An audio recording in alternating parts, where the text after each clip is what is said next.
அனைவருக்கும் வணக்கம். நீங்கள் இணைந்து கொள்வது இலங்கையின் முதற்தர செய்தி வழங்குனர் நியூஸ் ஃபர்ஸ்டின் பிரதான செய்திகளோடு சக்தி டிவி குளோபலோடாக இணைந்து கொண்டிருக்கும் உங்கள் அனைவரையும் நாங்கள் நேரடியாக சந்திக்கிறோம். உங்களோடு இணைந்து கொள்ளும் நான் ஜெஃப்ரி ஜெகதாஷன். வணக்கம் ரஞ்சனி. வணக்கம் ஜெஃப்ரி. வணக்கம் நேர்களே. இன்றைய தினமும் கூட நியூஸ் ஃபர்ஸ்டின் இரவு 8 மணி பிரதான செய்திகளோடாக உங்களை சந்திப்பதில் மகிழ்ச்சி. நமது விரிவான செய்திகளுக்கு செல்லும் முன்னர் முதலில் இன்றைய தலைப்புச் செய்திகள். ஸ்ரீலங்கா சுதந்திர கட்சியின் எவரும் புதிய கட்சி ஒன்று உருவாக்குவதற்கு தயார் இல்லை என அமைச்சர் சரத் அமுனுகம தெரிவிப்பு. எரிபொருள் விலைவீழ்ச்சியை நன்மை நாட்டுக்கு கிடைக்குமா? பிரீத்தி பத்மன் சூரசேன மேன்முறையீட்டு நீதிபதியாக சத்திய பிரமாணம். பாகிஸ்தானில் பல்கலைக்கழகம் ஒன்றில் பயங்கரவாத தாக்குதல், 21 பேர் பலி.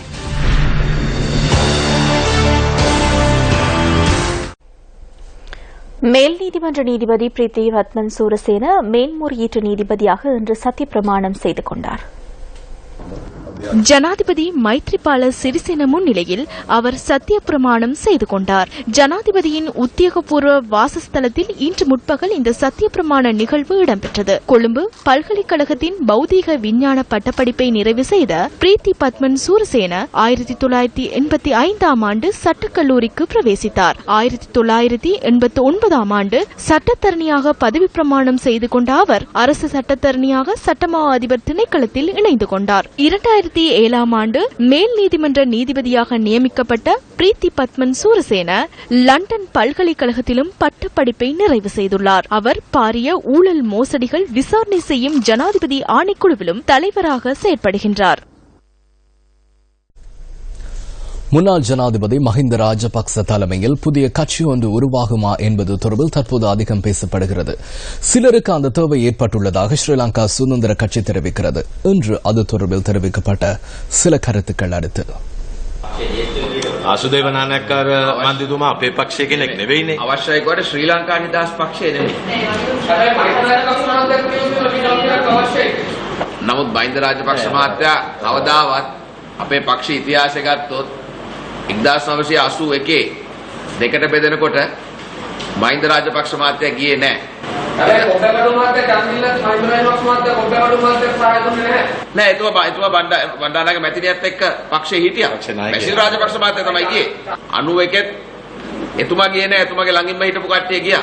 නෑ දැන් ඒ ඔබතුමාගේ ප්‍රශ්නෙට තියෙන්නේ ඇත්ත වශයෙන්ම මහින්ද රාජපක්ෂ මැතිතුමාම தான் ஸ்ரீலங்கா சுதந்திர கட்சியை விட்டு செல்வதில்லை என மஹிந்த ராஜபக்ச பல தடவைகள் கூறியுள்ளார். அது குறித்து சந்தேகப்படுவதற்கு எதுவும் இல்லை. நான் அறிந்த வகையில் தனியான ஒரு கட்சி அமைப்பதாக ஸ்ரீலங்கா சுதந்திர கட்சியின் எவரும் கூறவில்லை. எனினும் தனியான கட்சி ஒன்றை உருவாக்குவதாக உடன் செயற்பட்ட விமல் வீரவங்ச கூறியுள்ளார். எமது கூட்டமைப்பில் இருக்காத கம்மன் பில கூறியுள்ளார்.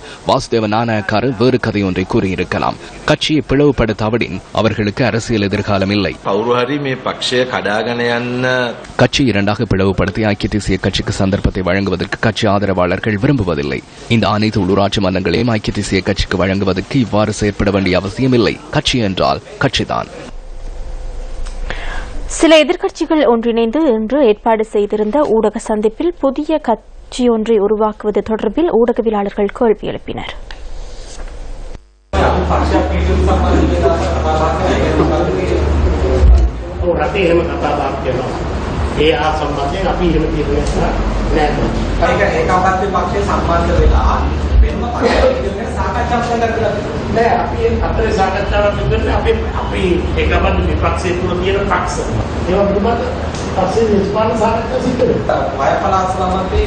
வாரியப்போலில் உள்ள வடமேல் மாகாண சபை உறுப்பினர் டிபி ஹேரத்தின் வீட்டில் அண்மையில் நடைபெற்ற சந்திப்பில் பசில் ராஜபக்சவும் மஹிந்த ராஜபக்சவும் கலந்து கொண்டிருந்தனர்.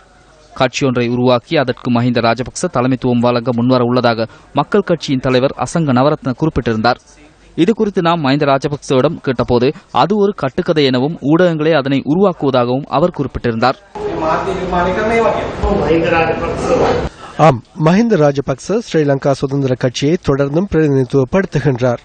ஜனாதிபதி தேர்தலின் போது வாக்களித்த 57 லட்சம் மக்களையும் பொது தேர்தலின் போது வாக்களித்த 47 லட்சம் மக்களையும் பிரதிநிதித்துவப்படுத்துகின்றார்.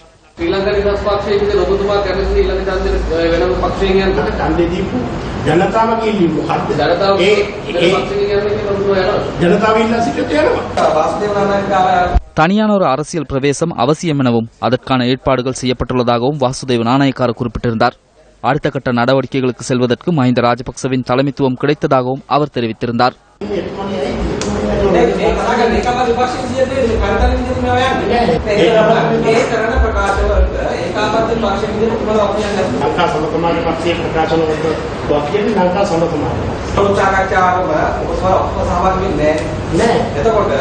පාර්ලිමේන්තුවේ මෙතනයි කරන ඒකාබද්ධ පක්ෂයේ නෑ රටේ තියෙන ඒකම වාස්තව නායකතුමා හරිද රටේ මතයක් කියලායි කියනවා ඒක දේශපාලන පක්ෂ නෑ අපි කොහොමද තෝරගන්නේ මේකනේ ඒකාබද්ධ පක්ෂයේ මත කොහොමද තෝරගත්තේ නැත්නම් කමන්නේ අපි කියන්නේ අපි තෝරගන්න නැත්නම් කොහොමද දෙන්නේ නෑ අපි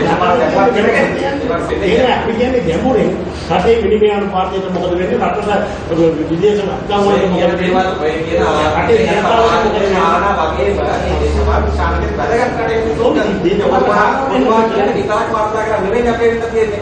එතකොට තුමා පැහැදිලි කරන්න ඕන මම අහන ප්‍රශ්න වලට උත්තර. ඔය දේ පොදු අහන්න ඕනේ ප්‍රශ්න. ඒක තමයි වාසුදේව නායක මහත්මයාගේ පක්ෂයේ වෙනම ස්ථාවරයක් තියෙනවා. කවදාවත් පක්ෂයේ තියෙන උමාරාවක් කියන්නේ. දැන් අපි වද කියනවා අපේ කන්ද ප්‍රකාශ කරනවා. වාසුදේව නායක කරනවා. මම දෙන්නේ වාක්‍යය. එතකොට ඕගලන්ට කියලා ප්‍රතිපත්තියක් ඇති ඒකාබද්ධ විපක්ෂය කියලා ප්‍රතිපත්තියක් තියනවද නැද්ද? ඔව් ඒකාබද්ධ විපක්ෂයට ප්‍රතිපත්තියක් තියෙනවා. ඒ ප්‍රතිපත්තිය අනුව පුළුවන් ද එක පක්ෂ දැන් ඉන්න පක්ෂ 6ම කියලා මාධ්‍ය සාකච්ඡාව 6ක් කියලා දෙන්නේ දෙකක් කියලා දෙන්නේ එකක් කියලා ඒ වගේ දේවල් කියවන්න පුළුවන්. එතකොට ඒක ප්‍රතිපත්තියක් නෙවෙයි නේද? නෑ පුළුවන්. ඒකේ ප්‍රතිපත්තියක්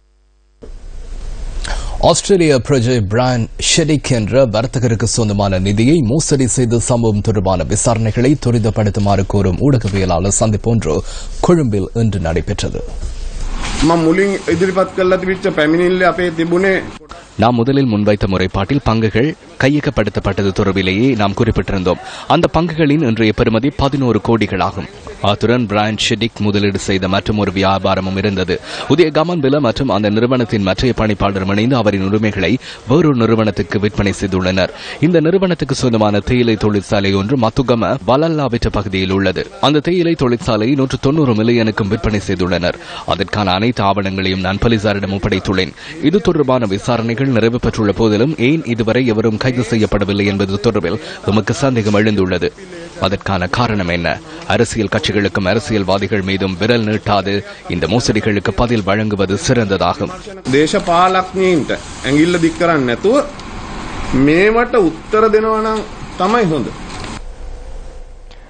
உலக சந்தையில் எரிபொருள் விலை வீழ்ச்சியின் பலனை நாட்டு மக்களுக்கு வழங்க முடியாது என இன்று நடைபெற்ற ஊடகவியலாளர் சந்திப்பில் பெட்ரோலிய வள அபிவிருத்தி அமைச்சரிடம் ஊடகவியலாளர்கள் கேள்வி எழுப்பினர்.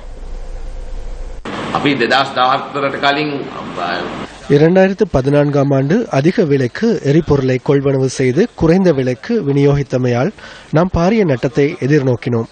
அனைத்து விடயங்கள் தொடர்பிலும் அவதானம் செலுத்தி பல சுற்று பேச்சுவார்த்தைகளை நடத்திய பின்னரே இந்த விலை சூத்திரத்தை தயாரித்துள்ளோம். நிதி அமைச்சும் அவர்களின் பரிந்துரைகளை வழங்க வேண்டியுள்ளது. ஜனவரி மாதம் உயர் பெறுமதியில் நாம் விலையை குறைத்தோம். அக்டோபர் மாதத்திற்கு முன்னர் நாம் கொள்வனவு செய்த எரிபொருள் தொகையை தற்போது விநியோகித்து வருகின்றோம். நேற்றைய விலை மனுவிலேனும் இங்கு கூறப்படும் விலையை முன்வைக்க முடிந்ததா என நான் நம்பவில்லை. அதனால் எமக்கு கால எல்லை ஒன்று அவசியம். உடனடியாக நிவாரணத்தை வழங்கக்கூடிய வாய்ப்பு இல்லை. අපිට යම් කාල සීමාවක් යනවා ඔය කියන වේගයෙන්ම අපට සහන ලබා දෙන්න මේ හැකියාවක් ප්‍රායෝගිකව නැහැ. முன்னாள் ஜனாதிபதி மஹிந்த ராஜபக்ச, முன்னாள் பாதுகாப்பு செயலாளர் கோட்டாபாய ராஜபக்ச மற்றும் முன்னாள் ராணுவ தளபதி சரத் போன்சேக் ஆகியோரை கொலை செய்ய முயற்சித்தமை தொடர்பான 3 வழக்குகள் கொழும்பு மேல் நீதிமன்ற விசேட ஆணையாளர் ஐராங்கனி பெரேரா முன்னிலையில் இன்று விசாரணைக்கு எடுத்துக் கொள்ளப்பட்டது. இந்த 3 வழக்குகளிலும் கே ஆதித்யன் மற்றும் கே கோகுல்நாத் ஆகியோர் பிரதிவாதிகளாக குறிப்பிடப்பட்டுள்ளனர். 3 வழக்குகளிலும் பிரதிவாதிகளுக்கு எதிராக உள்ள ஒரே சாட்சி முதலாவது பிரதிவாதியின் குற்ற ஒப்புதல் என பிரதிவாதிகள் சார்பாக நீதிமன்றத்தில் ஆஜரான சட்டத்தரணி கே வி தவராசா சுட்டிக்காட்டினார். இது தவிர அவர்களுக்கு எதிராக வேறு எந்த சாட்சியமும் இல்லை எனவும் சட்டத்தரணி நீதிமன்றத்தில் தெரிவித்தார். இந்த பிரதிவாதிகளுக்கு எதிராக யாழ் மேல் நீதிமன்றத்தில் வேறொரு வழக்கு தாக்கல் செய்யப்பட்டிருந்ததாகவும் அந்த வழக்கின் ஒரே சாட்சி பிரதிவாதியின் குற்ற ஒப்புதலாகும் என்றும் சட்டத்தரணி உயர்நீதிமன்றத்தில் குறிப்பிட்டார். ஆயினும் யாழ் மேல் நீதிமன்றத்தினால் பிரதிவாதி பிரதிவாதியின் குற்ற ஒப்புதல் நிராகரிக்கப்பட்டதை அடுத்து அந்த வழக்கிலிருந்து அவர் விடுதலை செய்யப்பட்டதாகவும் சட்டத்தரணி KV தபராசா நீதிமன்றத்தின் கவனத்துக்கு கொண்டு வந்தார். இன்று விசாரணைக்கு எடுத்துக் கொள்ளப்பட்ட 3 வழக்குகளினதும் ஒரே சாட்சியமாக பிரதிவாதியின் குற்ற ஒப்புதல் மாத்திரமே காணப்படுவதால் அந்த குற்ற ஒப்புதலை யாழ் மேல் நீதிமன்றம் நிராகரித்ததன் காரணமாக அவருக்கு எதிரான வழக்கை தொடர்ந்து முன்னெடுத்து செல்வது உகந்ததா எனவும் சட்டத்தரணி நீதிமன்றத்திடம் வினவினார். அத்துடன் யாழ் மேல் நீதிமன்ற தீர்ப்பின் பிரதியொன்றை கொழும்பு மேல் நீதிமன்றத்திடம் ஒப்படைப்பதற்கு கால அவகாசம் வழங்குமாறும் அவர் கோரிக்கை விடுத்தார்.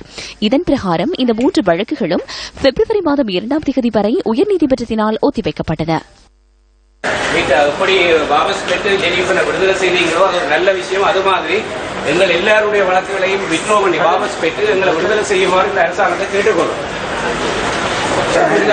நல்லிணக்க அரசாங்கம் எங்களுக்கு நியாயமான ஒரு தீர்ப்பு வேண்டும். දේශපාලන සිරකරුවන් මේ විදිහට තියාගෙන ඉඳීම ඉතාම அரசியல் கைதிகளை தொடர்ந்தும் வைத்திருப்பது தவறானது. உலகிற்கும் எங்களுக்கும் அபகீர்த்தி ஏற்படுத்தும் செயல். தமிழீழ விடுதலை புலிகளின் பெருந்தலைவர்கள் இறந்துவிட்டனர் அல்லது மற்றும் சிலருக்கு மன்னிப்பு வழங்கியுள்ள நிலையில் அவர்களுக்கு கீழிருந்தவர்கள் பல்வேறு இடங்களில் கைது செய்யப்பட்டுள்ளார்கள். இந்த பிரச்சினைக்கு உடனடியாக தீர்வு காண வேண்டும் என நான் அரசாங்கத்தை கேட்டுக்கொள்கிறேன். ප්‍රශ්නේ නිසා වහාම මේ ගැන පියවරක් ගත යුතුයි කියලා අපි රජයෙන් ඉල්ලා සිටිනවා. யுத்தம் சிலருக்கு இழப்பை ஏற்படுத்தியது. யுத்தம் சிலரை மௌனியாக்கியது. யுத்தம் சிலரை ஊனமாக்கியது. உடலில் ஊனம் இருந்தாலும் தன்னம்பிக்கையுடன் வாழ்க்கையை நகர்த்தி செல்லும் அர்ஜுனன் வனிதா தொடர்பில் நியூஸ் ஃபர்ஸ்ட் இன்று ஆராய்கின்றது. புத்தளம் மாவட்டம் உடப்பு பகுதியைச் சேர்ந்த அர்ஜுனன் வனிதா இறுதிக்கட்ட யுத்தத்தின் போது 2 கைகளையும் இழந்தார். யுத்தம் நிறைவடைந்ததன் பின்னர் ராணுவத்திடம் சரணடைந்த வனிதா 2010ஆம் ஆண்டு பூசா சிறைச்சாலையில் அடைக்கப்பட்டார். பின்னர் பூந்தோட்டம் புனர்வாழ்வு முகாமிற்கு மாற்றப்பட்டு புனர்வாழ்வளிக்கப்பட்ட பின்னர் 2011ஆம் ஆண்டு சமூகமயப்படுத்தப்பட்டார். தனது 2 கைகளையும் இழந்த வனிதா இக்கால பகுதியில் அனுபவித்த வேதனைகளோ ஏராளம். கஷ்டப்பட்டன எல்லா இப்ப கையெல்லாம் போய் 8 வருஷம் சரியா கஷ்டப்பட்டேன். முல்லைத்தீவு கேப்பா புலவில் உள்ள தனது உறவினர் வீட்டில் வாழ்ந்து வரும் வனிதாவுக்கு உதவிகள் எதுவும் கிடைப்பதில்லை என குறிப்பிடுகின்றார். இதுவரைக்கும் யாருமே இது உதவியும் தரையில்லை, உதவி வரையும் இல்லை. எனக்கு இன்னமும் கஷ்டப்பட்டு நான் உதவி தந்தா யாரும் உதவி தந்தா என் சொந்த காலிலே நிற்கக்கூடிய இது இருக்கு. எனக்கு மனசுல இது இருக்கு. ஆனா இதுவரைக்கும் இந்த உதவியுமே இல்லைன்னு. உடலில் ஊனம் ஏற்பட்டாலும் தன்னம்பிக்கையை இழக்காது இருக்கும் வனிதா போன்ற பலருக்கு ஊக்கமளிக்க வேண்டியது அரசாங்கத்தின் கடமையாகும்.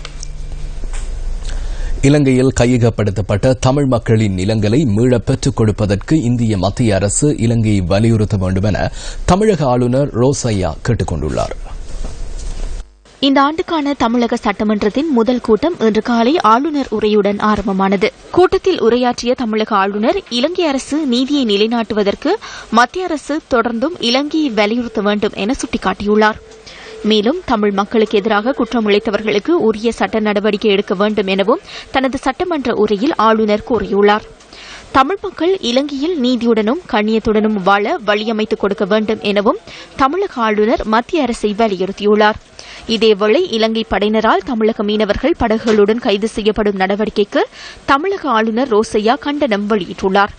அத்துடன் கச்சத்தீவை மீட்டு 2 நாட்டு மீனவர்களுக்கும் இடையிலான பிரச்சினைகளுக்கு நிரந்தர தீர்வு எட்டப்பட வேண்டும் எனவும் ரோசையா வலியுறுத்தியுள்ளார். மத்திய அரசும் இலங்கை அரசாங்கமும் இணைந்து மீனவர் பிரச்சினைக்கான தீர்வை முன்வைக்கும் என தாம் நம்புவதாகவும் தமிழக ஆளுநர் குறிப்பிட்டதாக இந்திய ஊடகங்கள் செய்தி வெளியிட்டுள்ளன. திகதியை நிர்ணயிப்பதில் ஏற்பட்ட இழுபறி நிலையின் காரணமாகவே கடந்த 3 வருடங்களாக மன்னார் மாவட்ட அபிவிருத்தி குழு கூட்டத்தை நடாத்த முடியாமல் போனதாக மன்னார் மாவட்ட செயலகம் தெரிவித்தது. மன்னார் மாவட்ட அபிவிருத்தி குழு கூட்டம் மாவட்ட செயலக மாநாட்டு மண்டபத்தில் நேற்று நடைபெற்றது. அபிவிருத்தி குழுவின் இணைத் தலைவர்களான கைத்தொழில் மற்றும் வணிக அமைச்சர் ரிஷாட் பதியுதீன், பாராளுமன்ற உறுப்பினர்களான சார்ல்ஸ் நிர்மலநாதன் மற்றும் கிக்கி மஸ்தான் ஆகியோர் தலைமையில் நடைபெற்றது. எனினும் இணைத் தலைவர்களில் ஒருவரான வடமாகாண முதலமைச்சர் சி வி விக்னேஸ்வரன் நேற்றைய கூட்டத்தில் கலந்து கொண்டிருக்கவில்லை. கடந்த 3 வருடங்களாக மாவட்ட அபிவிருத்தி குழு கூட்டம் நடைபெறாமைக்கான காரணம் தொடர்பில் நாம் மன்னார் மாவட்ட செயலகத்திடம் இன்று தொடர்பு கொண்டு வினவினோம். இணைத் தலைவர்கள் திகதியை நிர்ணயிப்பதில் இழுபறி காட்டியதாக மாவட்ட செயலகத்தின் உயர் அதிகாரி ஒருவர் கூறினார். ஒருவர் குறிப்பிடும் திகதியில் மாவட்ட அபிவிருத்தி குழு கூட்டத்தை நடத்த மற்றைய இணைத் தலைவர் தயாராக இருக்கவில்லை என்றும் அவர் சுட்டிக்காட்டினார். அதன் காரணமாக மன்னார் மாவட்டத்தின் அபிவிருத்தி தொடர்பிலான கலந்துரையாடல் 3 வருடங்களாக இடம்பெறவில்லை எனவும் அவர் குறிப்பிட்டார். இதேவேளை நேற்றைய அபிவிருத்தி குழு கூட்டத்துக்கு வடமாகாணத்தின் ஏனைய அமைச்சர்களுக்கு அழைப்பு விடுக்கப்படவில்லை என கூட்டத்தில் கலந்து கொண்ட வடமாகாண கடற்றொழில் அமைச்சர் ப. டெனீஸ்வரன் குறிப்பிட்டிருந்தார். இந்த குற்றச்சாட்டு தொடர்பிலும் நாம் மன்னார் மாவட்ட செயலகத்திடம் வினவினோம். வடமாகாண அமைச்சர்களுக்கான அழைப்பு கடிதத்தை தயார் செய்து வைத்திருந்த போதிலும் அதனை அவர்களுக்கு அனுப்புவதில் தவறு நிகழ்ந்துள்ளதாக மாவட்ட செயலகத்தின் உயர் அதிகாரி ஒருவர் கூறினார். எனினும் வடமாகாண சபையை பிரதிநிதித்துவப்படுத்தும் மன்னார் மாவட்ட உறுப்பினர்களுக்கு கடிதங்கள் அனுப்பி வைக்கப்பட்டிருந்ததாகவும் அவர் தெரிவித்தார். இதேவேளை மன்னார் மாவட்டத்துக்கு கடந்த வருடம் ஒதுக்கப்பட்ட நிதியில் 86% மாத்திரமே செலவிடப்பட்டதாக நேற்றைய கூட்டத்தின் போது சுட்டிக்காட்டப்பட்டது. மன்னார் மாவட்டத்தின் அபிவிருத்திக்காக 2015ஆம் ஆண்டு 2896.95 மில்லியன் ரூபாய் ஒதுக்கப்பட்டிருந்த போதிலும் 2223.37 மில்லியன்களே செலவு செய்யப்பட்டிருந்தன. இந்த நிலையில் மன்னார் மாவட்டத்தின் 2016ஆம் ஆண்டுக்கான உத்திச நிதி ஒதுக்கீடு 16,425.53 மில்லியன் ரூபாயாகும். கட்சியின் தலைமைத்துவம் எடுத்த தீர்மானத்தின்படியே தான் பாராளுமன்ற உறுப்பினர் பதவியிலிருந்து ராஜினாமா செய்ததாக ஸ்ரீலங்கா முஸ்லிம் காங்கிரஸை பிரதிநிதித்துவப்படுத்தி ஐக்கிய தேசிய கட்சியின் தேசிய பட்டியல் பாராளுமன்ற உறுப்பினராக செயற்பட்ட ARA ஹாஃபிஸ் தெரிவிக்கின்றார். ஸ்ரீலங்கா முஸ்லிம் காங்கிரஸை பிரதிநிதித்துவப்படுத்தி ஐக்கிய தேசிய கட்சியின் தேசிய பட்டியலில் பாராளுமன்ற உறுப்பினராக நான் நியமிக்கப்பட்டிருந்தேன். கட்சியின் தலைமைத்துவம் தீர்மானித்ததுக்கு அமைவாக அப்பதவியிலிருந்து நான் ராஜினாமா செய்து கொள்வதென்ற கடிதத்தை நேற்று காலை பாராளுமன்ற செயலாளர் நாயகத்தை அவரது அலுவலகத்தில் சந்தித்து கையளித்தேன். என்னிடம் ஒப்படைக்கப்பட்ட இந்த நம்பிக்கை பொறுப்பை பாதுகாப்பேன் என்ற நம்பிக்கையின் அடிப்படையில் தான் என்னை நியமித்தார்கள். ஆனால் வேளையிலே ஏதாவது ஒரு பாராளுமன்ற பிரதிநிதித்துவம் இல்லாத, அதாவது ஸ்ரீலங்கா முஸ்லிம் காங்கிரசின் பாராளுமன்ற பிரதிநிதித்துவம் இல்லாத ஏதாவது ஒரு மாவட்டத்துக்கு பொருத்தமான ஒருவர் நியமிக்கப்பட வேண்டிய பட்சத்தில் எனது பதவியை ராஜினாமா செய்வதற்கு நான் தயாராகவே இருந்தேன். அதாவது எனக்கு பதிலாக பாராளுமன்ற உறுப்பினராக தேசிய பட்டியலில் யார் நியமிக்கப்பட போகிறார் என்பது எனக்குரியதல்ல. அந்த தீர்மானம் கட்சியின் தலைமைத்துவம் அந்த தீர்மானத்தை மேற்கொள்ள வேண்டும். உரிய தீர்மானத்தை கட்சி தலைமைத்துவம் மேற்கொண்டு அது பற்றிய அறிவித்தல் விரைவில் வெளியாகும் என்று நான் நம்புகிறேன். இதேவேளை ஸ்ரீலங்கா முஸ்லிம் காங்கிரசின் தேசிய பட்டியலில் பாராளுமன்ற உறுப்பினர் பதவியொன்றை திருகோணமலை மாவட்டத்திற்கு கோரியுள்ளதாக அக்கட்சியின் திருகோணமலை மாவட்ட முன்னாள் பாராளுமன்ற உறுப்பினர் MS தௌஃபிக் நியூஸ் ஃபர்ஸ்டிற்கு தெரிவித்தார். இது தொடர்பில் ஆராய்ந்து கட்சி தலைமைத்துவம் இறுதி முடிவு எடுக்கும் என்றும் அவர் கூறினார். நாட்டிற்கு விஜயம் மேற்கொண்டுள்ள ஐரோப்பிய ஒன்றிய குழுவினர் எதிர்க்கட்சித் தலைவர் இரா சம்பந்தனை சந்தித்து கலந்துரையாடியுள்ளனர். ஐரோப்பிய வெளிவிவகார நடவடிக்கை சேவையின் தலைவர் GSP பிளஸ் சேவையின் ஒருங்கிணைப்பாளர் உள்ளிட்டோர் இந்த கலந்துரையாடலில் பங்கேற்றனர். அரசியலமைப்பு திருத்தம் மற்றும் மனித உரிமைகள் விவகாரம் தொடர்பில் இதன்போது கவனம் செலுத்தப்பட்டதாக எதிர்க்கட்சித் தலைவர் அலுவலகம் விடுத்துள்ள அறிக்கையில் குறிப்பிடப்பட்டுள்ளது. உலக பொருளாதார மாநாட்டில் பங்கு பெற்றுவதற்காக சுவிட்சர்லாந்தின் டாவோஸ் நகரை சென்றடைந்த பிரதமர் ரணில் விக்ரமசிங்க அங்கு அரசு தலைவர்களுடன் கலந்துரையாடியுள்ளார்.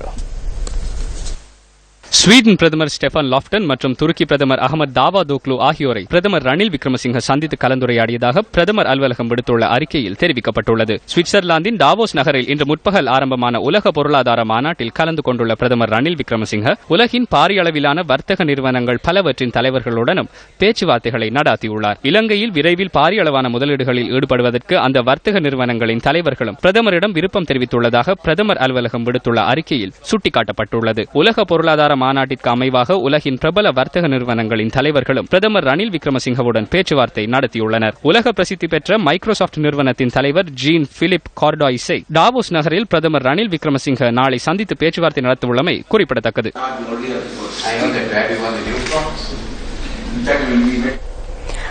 அதிகாரத்தை பகிர்ந்து ஒன்றிணைவோம் அமைப்பு இன்று ஊடக சந்திப்பொன்றை ஏற்பாடு செய்திருந்தது.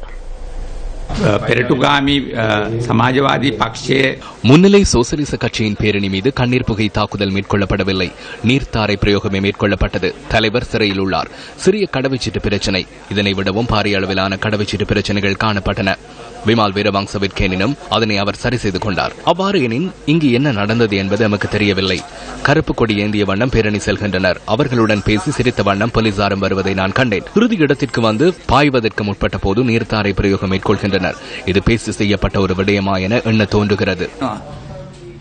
එනකොට එක පාට ඒගොල්ලන් එන්න දෙනවා පොලිසියත් මන් දැක්ක ඒගොල්ලොත් එක්ක කතා කර කර hina වෙනවා අන්තිම තැනට ආවහම පයින් යනකොට ටක් ගාලා දානවා බැරියර් ගහනවා වතුර. ඒක මේ කතා කරගත්ත වැඩක්ද කියලා මට හිතෙනවා. අපිටත් හිතෙනවා මොකද දැන් මේක රනිල් වික්‍රමසිංහ මහත්තයාත් මේ ලෝකෙක්නේ දේශපාලන ලෝකෙක්. ජේ.ආර්. ජයවර්ධනගේ බෑන කිව්වට ජේ.ආර්. ජයවර්ධනගේ මහප්පා වගේ තමයි වැඩ කරන්නේ.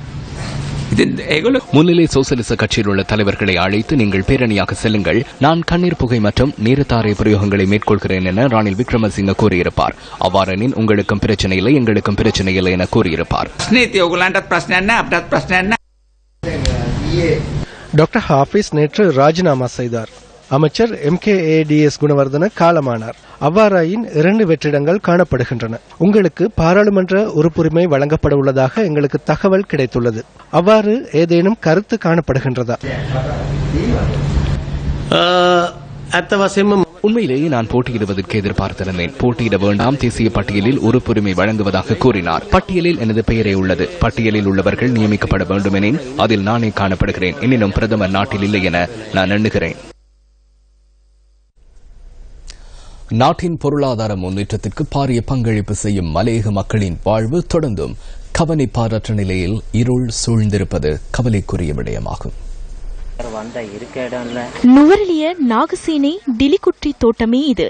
இந்த தோட்டத்தில் காணப்படும் வீடுகளின் தோற்றம் எமது கேமராவில் இவ்வாறு பதிவானது. கடந்த 2011ஆம் ஆண்டு லயத்தில் பரவிய தீயினால் 10 வீடுகள் முற்றாக எரிந்து சாம்பலாகின.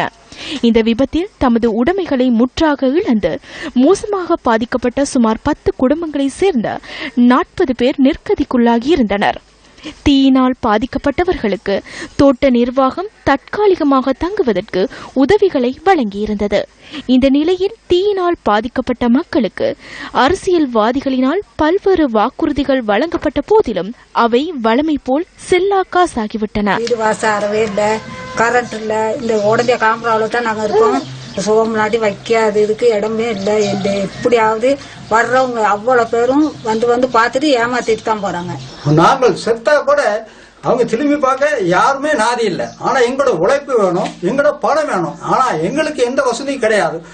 ஆனா ஓட்டு கேட்க வந்து கையெடுத்து வீடு வீடா வந்து நீட்னு அது சரி இது சரின்னு.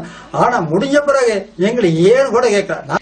இதன் பின்னர் தோட்ட நிர்வாகம் கைவிட்ட நிலையில் டிலிகுற்றி தோட்ட மக்கள் தற்காலிக வீடுகளை அமைத்து தங்கியிருந்தனர்.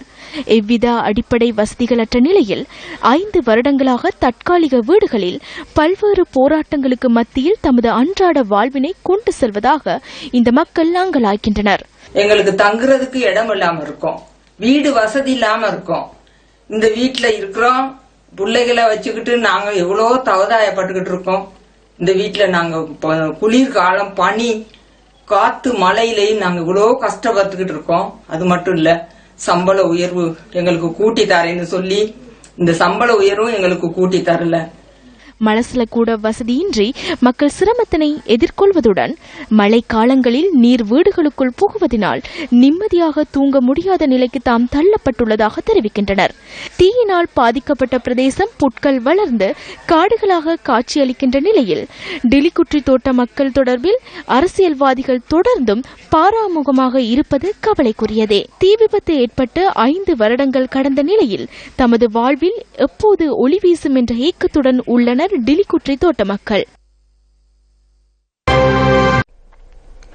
காலஞ்சென்ற காணி அமைச்சர் MKADS குணவர்தனவின் இறுதிக்கிரியைகள் எதிர்வரும் சனிக்கிழமை கந்தளாயில் இடம்பெற உள்ளன.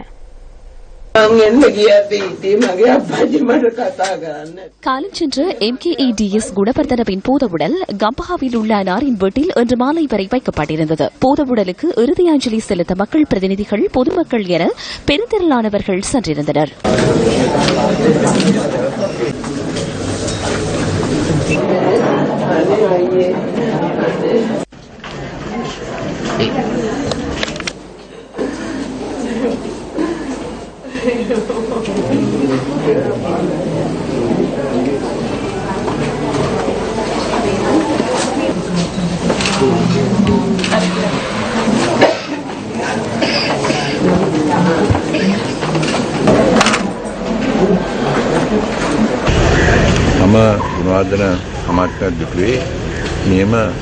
சிறந்ததொரு மக்கள் பிரதிநிதியாகவே நான் அவரை கண்டேன். அவர் மக்களை நேசித்தார், மக்களுடன் நெருங்கி செயற்பட்டவர்.